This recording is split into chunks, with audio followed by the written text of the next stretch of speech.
नमस्कार। हम सभी मुसीबतों से, किसी प्रॉब्लम से, किसी टफ समय से भागना चाहते हैं, दूर जाना चाहते हैं और कहीं किसी हद तक ठीक भी है। कौन खुद मतलब सांप के पास जाएगा कि वो काट ले।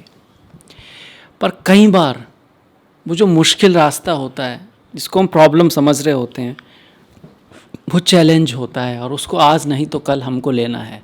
तो उसको समय पे जो स्वीकार कर ले, जो उस कठिन रास्ते की तरफ, उस प्रॉब्लम की तरफ चल पड़े, वही जीवन को बदल सकता है।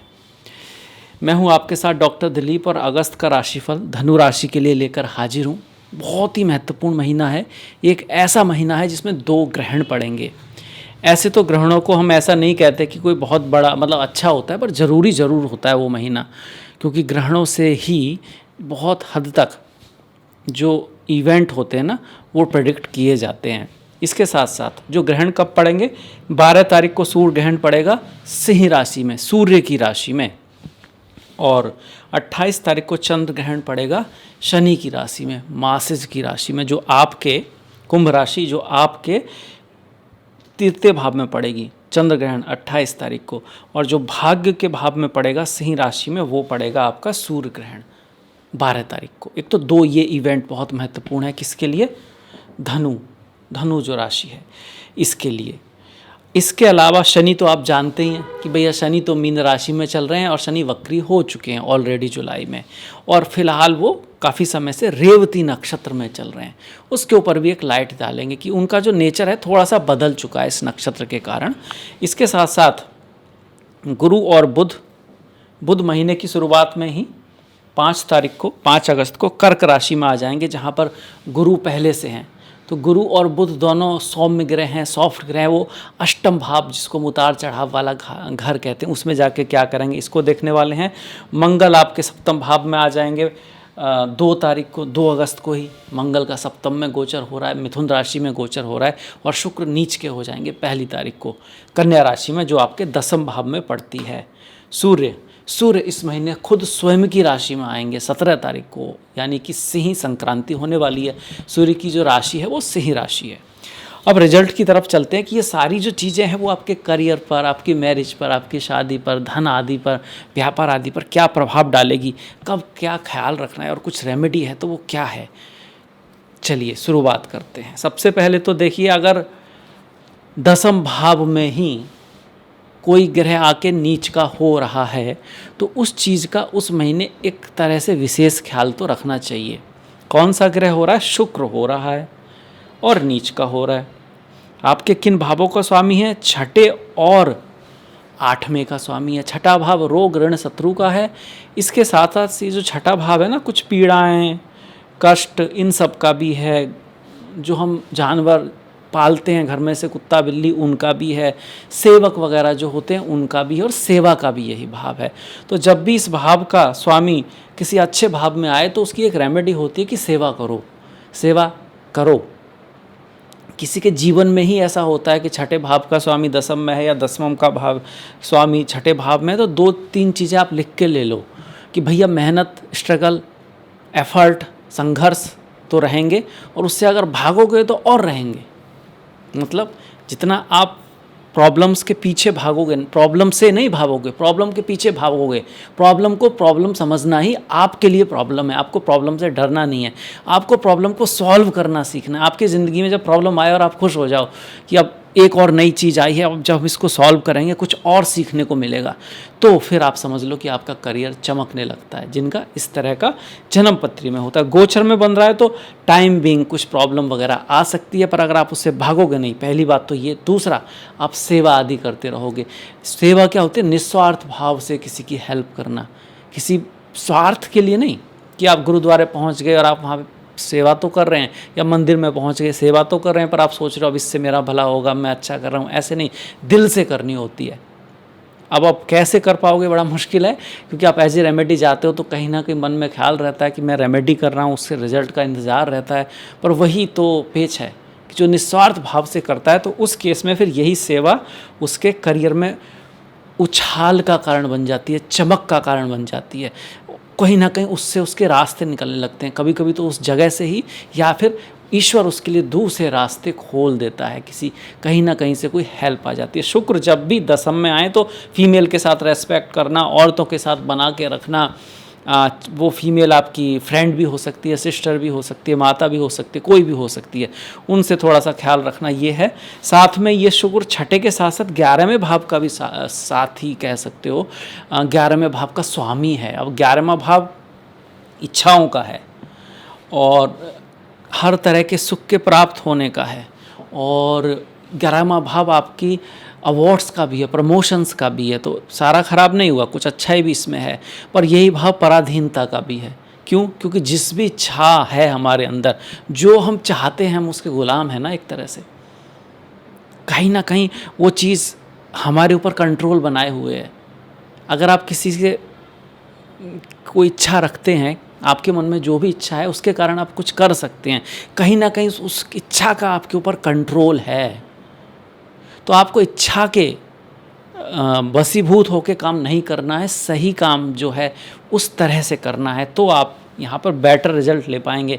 साथ में ही बड़े भाई बहन जो आपके होते हैं ना, उनके साथ आपको थोड़ा बना के रखना है। अपनी सीनियर्स हैं उनके साथ, आपसे बड़े भाई हैं बहन हैं, आपका कोई ग्रुप सर्कल है, वहाँ पर जो आपसे योग्य व्यक्ति हैं, जिनके पास नॉलेज है, विजडम है, किसी भी तरह से वो आपके सीनियर हैं, उनके साथ थोड़ा सा रिश्ते को आपको बेटर रखना है। तो धनु राशि वालों के लिए अगस्त का महीना बहुत अच्छा हो सकता है। यहाँ पर मैं 7 के बाद फिर से 7 लिख दिया, तो अब मैं इसको थोड़ा चेंज कर देता हूँ।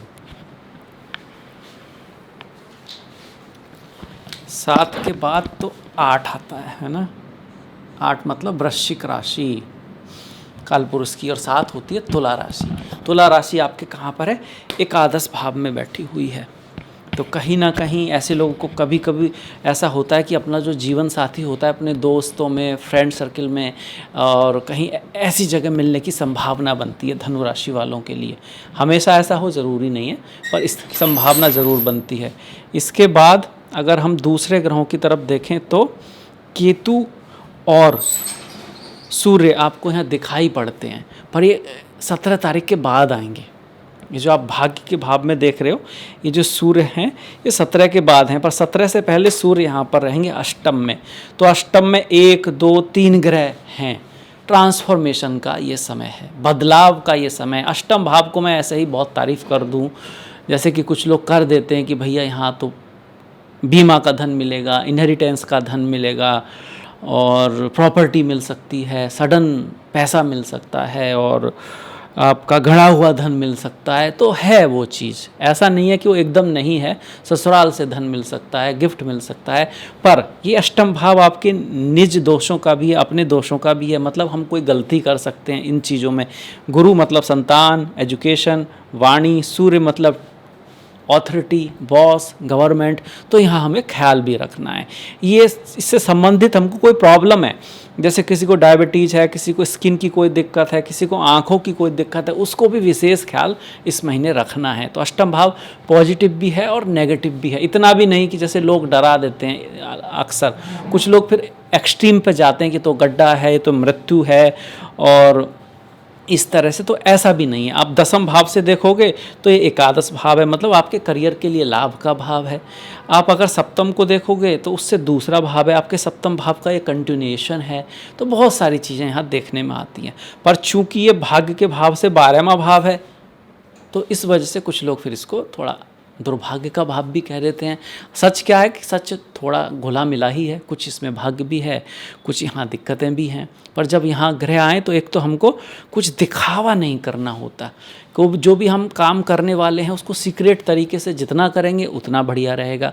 उसको फालतू में बताएंगे तो जैसे बोलते हैं नज़र लग गई, वो सारी चीज़ें की संभावना रहती है। तो आप कुछ भी नया बढ़िया ऐसा कर रहे हैं तो उसको थोड़ा सा सीक्रेटली करें। दान पुण्य करना, जिसके यहाँ पर ज़्यादा ग्रह हों या गोचर में जब ग्रह आ रहे हो, तो कोई भी काम आप अच्छा कर रहे हो तो उसका ज़्यादा ढिंढोरा ना पीटें, बताए नहीं। तो इस चीज़ का आप ख्याल रखेंगे। यही सूर्य 17 तारीख को यहाँ आ जाएगा, पर उससे पहले ही 12 तारीख को आपका ग्रहण लग जाएगा, जो सूर्य ग्रहण, जो कि सिंह राशि में पड़ेगा। क्योंकि सूर्य यहाँ है और केतु बहुत पास आ चुके हैं। हालांकि सूर्य यहाँ होंगे पर केतु बहुत पास आ चुके हैं, तो सिंह राशि में ग्रहण लगेगा। और केतु माघा नक्षत्र में है, तो आपको पद, प्रतिष्ठा, सम्मान, पिता, इन सब का थोड़ा ध्यान रखना पड़ेगा। कोई डिसफेम ना करे आपको, कोई आपके बारे में मिस इन्फॉर्मेशन ना फैलाई जाए, इस तरह की चीज़ें आपको ध्यान में रखनी है। पिता की हेल्थ का आपको खासा ध्यान रखना है।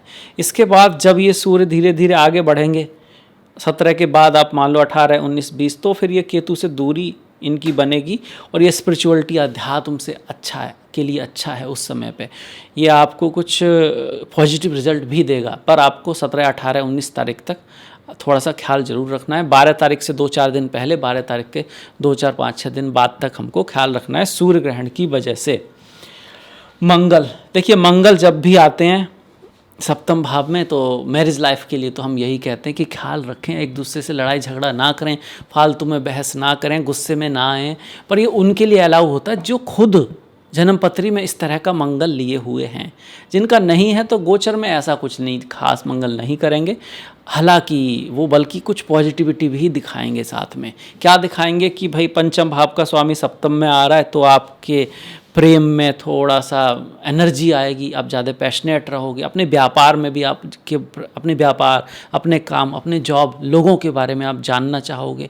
ये सप्तम भाव थोड़ा सा आपके चरित्र का भी है, मैरिज पार्टनरशिप का तो है ही, आपके चरित्र का भी है। तो आपको अपना थोड़ा सा अपनी जो फीलिंग्स हैं, अपनी जो इमोशन है, आपकी जो भावनाएँ हैं, जो कामनाएँ हैं, उनको थोड़ा डिसिप्लिन रखना होगा, कंट्रोल रखना होगा। क्योंकि मंगल के 2 रूप हैं, एक कंट्रोल का जिसको हम आर्मी बोल देते हैं या मिलिट्री बोल देते हैं, दूसरा है जहाँ पर कंट्रोल नहीं है, जिसको कि आप आतंकवादी बोल देते हो, कोई चोर बोल देते हो, किस तरह का बोल देते हो, या फिर सेना का है एक रूप उसका मंगल का। पर दूसरी तरफ मंगल का एक अलग रूप भी है जहाँ पर डिसिप्लिन्ड नहीं है, जहाँ पर नियमों के अकॉर्डिंग नहीं चलना है। तो आपको उस रूप को चुनना है जो पॉजिटिव रूप है, जो हनुमान जी जैसा रूप है, जिसके आराध्य श्री राम है, जो अपने नियमों पर चलता है, जो अपनों से बड़ों का थोड़ा केयर भी करता है। तो मंगल आपका अच्छा रिजल्ट देंगे। हाँ, एज ए सावधानी थोड़ा सा मैरिज लाइफ में मैं कहूँगा कि हाँ ध्यान से चलें, लड़ाई झगड़ा ना करें, वाणी ऐसी बोलिए मन का आपा खोए, औरों को शीतल करे आपहु शीतल होए। मंगल यहाँ से 10वें भाव को देखेंगे, राशि मतलब आपकी खुद धनु राशि को देखेंगे, धन के भाव को देखेंगे। इन सब बातों में ध्यान रखना है। धन से संबंधित कोई भी काम करें तो उसमें जल्दबाजी ना करें, गुस्सा ना करें, परिवार में गुस्सा क्रोध आदि ना करें। कोई बात हो उसको थोड़ा सा धैर्य के साथ, पेशेंस के साथ डील करें। खुद भी, क्योंकि आपकी राशि को भी देख रहे हैं, खुद भी अपने मन को थोड़ा शांत रखें, जल्दबाजी में गुस्से में निर्णय ना लें। स्पाउस के राशि में मंगल आए हुए हैं तो आपका स्पाउस भी थोड़ा गुस्सा क्रोध कर सकता है, आप थोड़े शांत हो जाएं। क्योंकि अगर उसको ज्योतिष नहीं पता है तो उसको तो पता नहीं कि आपके 7th हाउस में मंगल चल रहे हैं। और पार्टनर्स के साथ बिजनेस में भी ये बातें आपको ध्यान रखनी होंगी। हालांकि इस भाव का स्वामी बुध भी 8वें भाव में है, तो मैरिज में, शादी में, व्यापार में, यात्रा में कुछ ट्रांसफॉर्मेशन, बदलाव, चेंज, कुछ ऑब्स्टिकल आ सकते हैं, संभावना है। पर उन ऑब्स्टिकल से आप सीखोगे कुछ, और अगर सीखोगे तो फिर वही ऑब्स्टिकल आपके भाग्य का कारण बनेंगे। तो आप सीखोगे कब? जब आप अवेयर रहोगे। पहले तो अपनी तरह से तैयारी करोगे कुछ ऐसा ना हो, और अगर हो भी तो उससे सीख क्या मैं रहा हूँ, उससे जो मिल रहा है उसको मैं जीवन में यूज कैसे कर सकता हूँ, ये भी एक पर्सपेक्टिव है। सिर्फ उससे भागना नहीं, क्योंकि होनी तो कई बार होती ही जाए, वो तो हो ही जाएगी। पर अगर आपका उससे सीखने का पर्सपेक्टिव नहीं हुआ तो फिर वो आपको ज़्यादा सुधार नहीं पाएगी। उसकी जो पॉजिटिव साइड हो सकती है वो आप सीख नहीं पाओगे। इस बात को विशेष ध्यान दें। तो गुरु और बुध, अब गुरु बुध में से गुरु की तो दृष्टियां हैं, 7वीं दृष्टि है, 5वीं दृष्टि है, 9वीं दृष्टि है। तो 7वीं दृष्टि धन के भाव पर है गुरु की, अच्छी है, बढ़िया है। हालांकि गुरु अष्टम में है तो हमको एजुकेशन के मामले में, संतान के मामले में थोड़ा बहुत उतार चढ़ाव, डिफ़िकल्टी फेस हो सकती है। क्योंकि खास करके हायर एजुकेशन के लिए, क्योंकि यहाँ पर केतु भी आ रहे हैं, ग्रहण भी लग रहा है 9th हाउस में। तो गुरु, टीचर्स, हायर फिलोसॉफी, वहाँ पर अगर हम कुछ कोशिश कर रहे हैं, सीखना चाह रहे हैं इस तरह का, तो वहाँ चीज़ें थोड़ी टफ रह सकती हैं। पर गुरु की दृष्टि 2nd भाव पर धन के सोर्स बनाए रखेगी, और घर जमीन से संबंधित, गाड़ी से संबंधित, और कह सकते हो जनता का सपोर्ट मिलने का चांसेस आपको बना हुआ है। क्योंकि 4था भाव जल का है, जनता का भी है।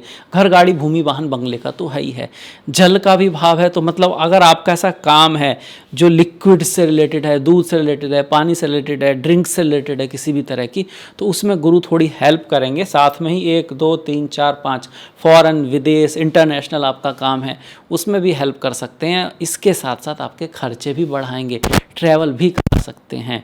आपका अगर इस तरह का कोई इवेंट आ रहा है जहां आपको ट्रैवल करना है, वीज़ा वगैरह के लिए आपने अप्लाई कर रखा है और गुरु की दशा, महादशा, अंतरदशा है, तो उसमें पॉजिटिव रिजल्ट आपको आएगा। राहु की भी है तब भी, क्योंकि राहु भी 3rd हाउस में यात्राएं कराते हैं, ट्रैवल कराते हैं, और 3rd हाउस में ही वो चल रहे हैं।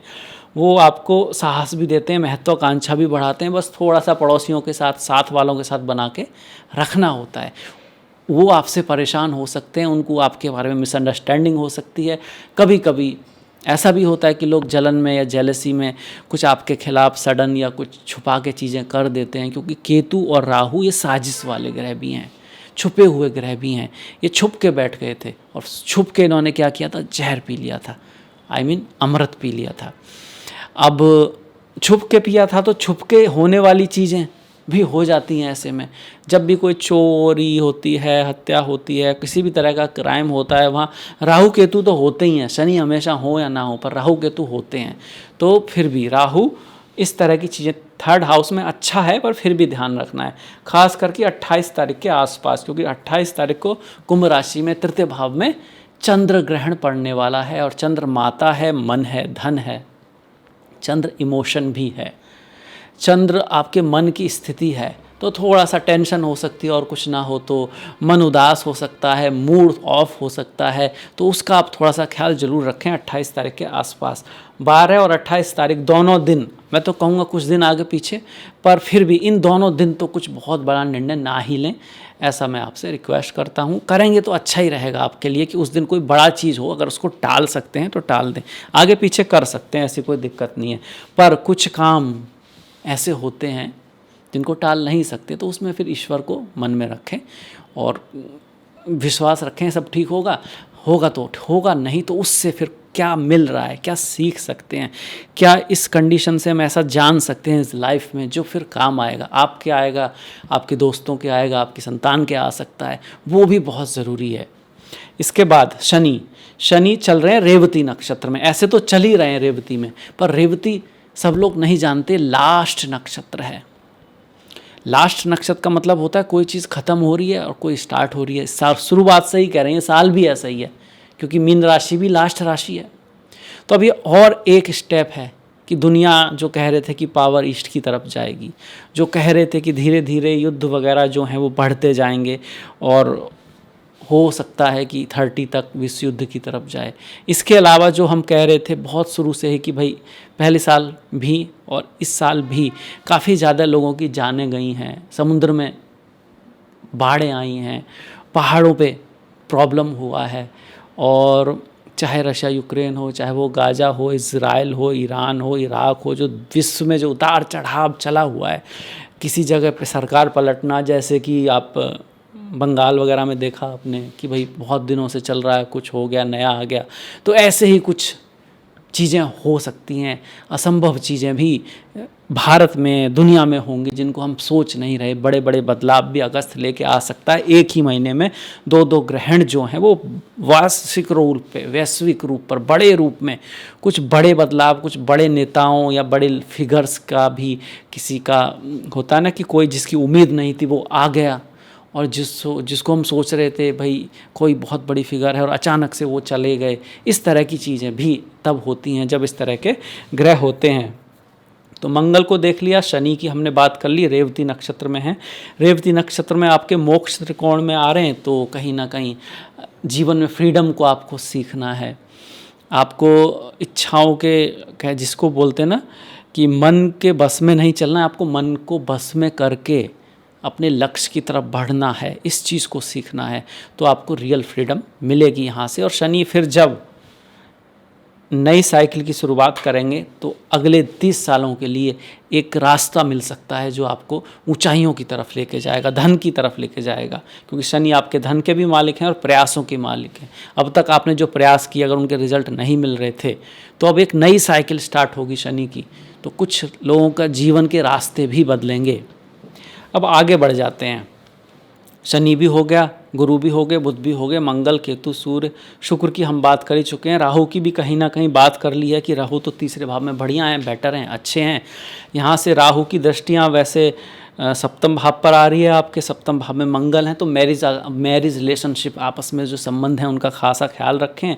पिता, टीचर्स, गुरु, उनके बारे में, और अपने बड़े भाई सीनियर्स जो होते हैं, बड़े भाई बहन, आपका जो ग्रुप सर्कल है वहाँ पर भी थोड़ा सा आपको रिलेशन के मामले में फोकस करना ज़रूरी है इस महीने, अगस्त के महीने में। त्योहारों की बात कर लेते हैं। 15 अगस्त तो होता ही है इंडिपेंडेंस डे पर, उस दिन ही हरियाली तीज भी है हमारी। 17 तारीख की नाग पंचमी है, 26 का ओणम है, 28 का रक्षाबंधन है, 31 की कजरारी तीज है, 28 की श्रावण पूर्णिमा है, 9 की कमिका एकादशी है, और रक्षाबंधन वाले दिन आपका ग्रहण भी पड़ रहा है इस बार, ये आपको ध्यान में रखना है। 23 की श्रावण पुत्रदा एकादशी, 10 की सोमा प्रदोष व्रत है। तो एकादशी कब की होगी? 9 तारीख की और 23 तारीख की। ओम नमो नारायणाय, ओम नमो भगवते वासुदेवाय। वहीं प्रदोष व्रत की बात करें तो 10 का और 25 तारीख का। 10 को सोमा और 25 तारीख को भौमा, मतलब मंगल को पड़ने वाला प्रदोष व्रत है। ओम नमः शिवाय, चिदानंद रूपा शिवोहम शिवोहम। 11 तारीख की शिवरात्रि है, 2 और 31 का संकष्टी, एक ही महीने में 2 संकष्टी भी पड़ रही हैं आपकी। 12 तारीख को श्रावण अमावस्या है, मंगलवार की अमावस्या है, और अमावस्या मंगलवार की है, और मंगलवार को ही ग्रहण पड़ रहा है। मंगल युद्ध के, कन्फ्लिक्ट के देवता हैं, इस तरह से उस दिन अमावस्या का होना, ग्रहण का पड़ना वैश्विक रूप पे, आपके लिए नहीं, दुनिया में थोड़ा सा कन्फ्लिक्ट, युद्ध, इस तरह की स्थितियों को बनाता है। और 17 तारीख की शनिवार की सिंह संक्रांति। सूर्य शनिवार के दिन जो हैं अपनी राशि में आएंगे, तो अपनी राशि में शनिवार के दिन आएंगे, बहुत ज़्यादा इनकी बनती नहीं है, तो जनता और राजा के बीच में कन्फ्लिक्ट, राजा, बड़े बड़े राजा, आज के सेंस में आप प्रधानमंत्री, मंत्री, मुख्यमंत्री, या फिर दुनिया के सेंस में जैसे ट्रम्प हो गए, जो बड़े बड़े देशों के वो हैं, उनके वहाँ पर प्रजा से विरोध आदि ये सब आपको देखने को मिल रहा है और मिलेगा। तो ये था मेरी तरफ से धनु राशि के लिए अगस्त का राशिफल। कैसा लगा बताइएगा, अपने विचार शेयर कीजिएगा। अच्छा लगा है तो दोस्तों में शेयर कर सकते हैं, अपने साथियों में शेयर कर सकते हैं। आपने देखा, इसके लिए आपका बहुत बहुत धन्यवाद। नमस्कार।